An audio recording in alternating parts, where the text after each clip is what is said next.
వేదికపైనటువంటి పెద్దలందరికీ అదేవిధంగా మీడియా మిత్రులకి గుడ్ ఆఫ్టర్నూన్ తెలియజేస్తూ ఇక్కడ ఉన్నటువంటి వేదికపైనటువంటి వివిధ డిపార్ట్మెంట్లో ఉన్నటువంటి సంఘాల నాయకులుగా పనిచేసినటువంటి పెద్దలందరూ 2014 కన్నా ముందు 2014 కన్నా ముందు తెలంగాణ జేఏసీలో స్టీరింగ్ కమ్ సభ్యులు, ఇప్పుడు కోదండరామ్ గారు కన్వీనర్గా, అప్పుడున్నటువంటి జాయింట్ యాక్షన్ కమిటీలో స్టీరింగ్ కమిటీ సభ్యులు వీళ్ళందరూ, బయటి వాళ్ళు కారు.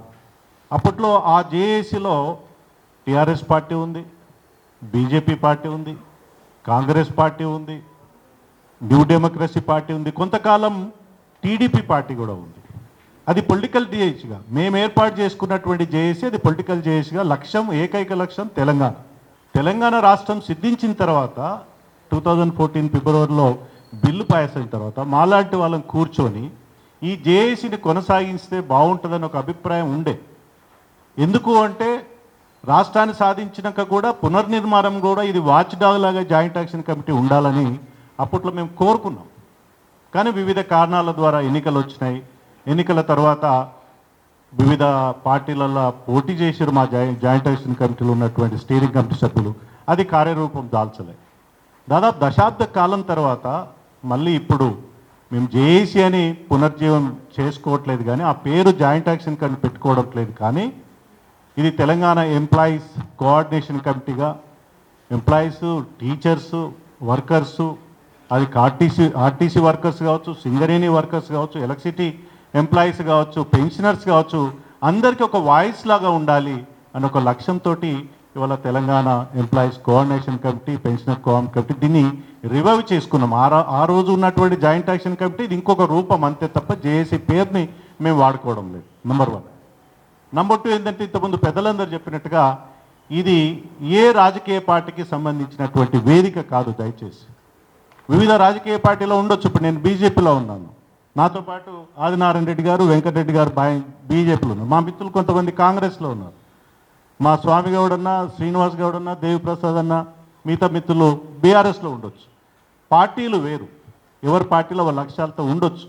కానీ మరొక్కసారి ప్రజలకు సంబంధించినటువంటి ముఖ్యంగా ఎంప్లాయీస్ సంబంధించిన ఇష్యూస్తో పాటు, టీచర్స్ ఇష్యూస్తో పాటు, పెన్షనర్స్ ఇష్యూస్తో పాటు, ఆర్టీసీ ఉద్యోగులతో సమస్యలతో పాటు, సింగరేణి ఉద్యోగుల సమస్యలతో పాటు, అదేవిధంగా ఎలక్ట్రిసిటీ ఎంప్లాయీస్ ఉద్యోగులతో పాటు ఇప్పుడున్నటువంటి సంఘాలకి Telangana employees joint action committee ఉన్నటువంటి టీఎన్జిఓ సంఘం కావచ్చు, గెస్టెడ్ అధికారుల సంఘం కావచ్చు, టీచర్ సంఘాలు కావచ్చు, వివిధ సంఘాలకు వారికి అండగా ఉండడానికి మాత్రమే ఈ కోఆర్డినేషన్ కమిటీ పనిచేస్తుంది.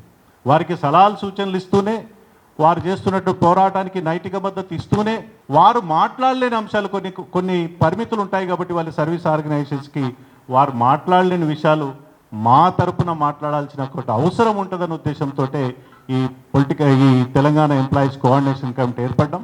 ఈ ఎంప్లాయీస్ కోఆర్డినేషన్ కమిటీ భవిష్యత్తులో తెలంగాణకి ఒక వాచ్ డాగ్ లాగా దీన్ని ఉండాలని మేము కోరుకుంటున్నాం. ఏ పార్టీ అధికారంలో ఉండని, బీఆర్ఎస్ అధికారంలో ఉండని, కాంగ్రెస్ పార్టీ అధికారం, బీజేపీ అధికారంలో, ఎవరు అధికారంలో ఉన్నా ప్రజల గొంతై ప్రజల సమస్యలపైన ఒకసారి మా అభిప్రాయాన్ని, మాకున్న అనుభవాన్ని ప్రజల వైపు నిలబడి వారి సమస్యలపైన మాట్లాడడానికి లక్ష్యంగానే ఇవాళ Telangana employees joint action committee ఏర్పడ్డది. ఇంతకుముందు చాలామంది పెద్దలు చెప్పారు. ఇప్పుడున్నటువంటి సమస్యలు ముఖ్యమంత్రి గారు ఏదైతే ఎంప్లాయీస్ ఇష్యూస్ ఉన్నాయో వారు మాట్లాడిన మాటలు కొంత అనుచితమైనటువంటికి వాళ్ళని పిలిపించుకొని మాట్లాడండి. మీరు సంఘాలుగా ఉన్నటువంటి నాయకులు పిలిపించి మాట్లాడి వెంటనే పరిష్కారం చేయండి. ఏదైనా ఉంటే ఇంట్లో కూర్చొని మాట్లాడండి తప్ప రాష్ట్ర ఆర్థిక పరిస్థితిని బహిరంగ చెప్పడం ద్వారా అది రాష్ట్రానికి నష్టం, ప్రజలకు నష్టం, పెట్టుబడులు రావు. ఇట్లా ఉండాలి ప్రభుత్వం అంటే.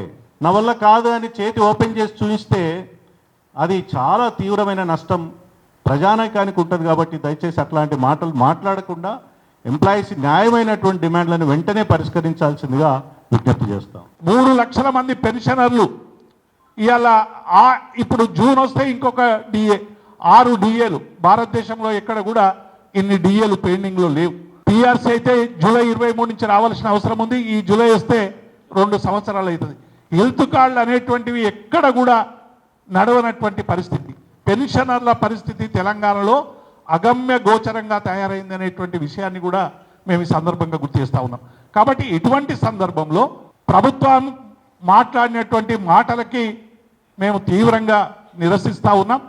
ముఖ్యమంత్రి గారు వెంటనే మంత్రుల కమిటీ నుంచి మళ్ళీ అధికారుల కమిటీకి వచ్చింది. గతంలో మా కోదండరామ్ గారు, మేము జేఏసీలో చాలా మంది జేఏసీ నాయకులను కూడా ఇక్కడ ఉన్నాం. కోదండరామ్ గారిని, చిన్నారెడ్డి గారిని ఉద్యోగుల సమస్యలు పరిష్కరించడానికి మీరు ప్రయత్నం చేయండి అని రేవంత్ రెడ్డి గారు చెప్పింది. మరి కోదండరామ్ గారికి, చిన్నారెడ్డి గారికి అనేక రిప్రజెంటేషన్లు కూడా ఇచ్చారు. మరి ఆ కమిటీ అయిపోయిందో తెలియదు. మళ్ళీ మంత్రుల కమిటీలో కేశవరావు గారు ఇంక్లూడ్ అయినరు. ఇవన్నీ పరిణామాలు చూస్తూ ఉంటే మరి ధర్నాలు చేసే బదులు మీరు 2 గంటలు ఎక్కువ పని చేయండి అని కూడా ఇటీవల ముఖ్యమంత్రి గారు అన్నారు. మేము ఏమంటున్నామంటే ఆవేదన చెందినటువంటి ఉద్యోగులు కానీ ఒక ప్రజాస్వామ్యబద్ధంగా రాజ్యాంగబద్ధంగా ధర్నా చేసే హక్కు కానీ, సమ్మె చేసే హక్కు కానీ, నిరసన తెలిపే హక్కు కానీ ఉంటుందనేటువంటి విషయం కాంగ్రెస్కు తెలియంది కాదు. ఇటీవల సోనియా గాంధీ మీద మరి ఈడీ కేసులు పెట్టినప్పుడు కాంగ్రెస్ నాయకులందరూ కూడా పిసిసి అధ్యక్షులతో సహా మంత్రులందరూ సహా రోడ్డు మీదకి వచ్చి ధర్నా చేసినటువంటి సందర్భాన్ని కూడా చూసినాం. ధర్నా కాంగ్రెస్ పార్టీ చేయొచ్చు, సమస్యలు వస్తాయి, కానీ ఉద్యోగులు మాత్రం 2 గంటలు పనిచేయాలని చెప్తా ఉన్నారు.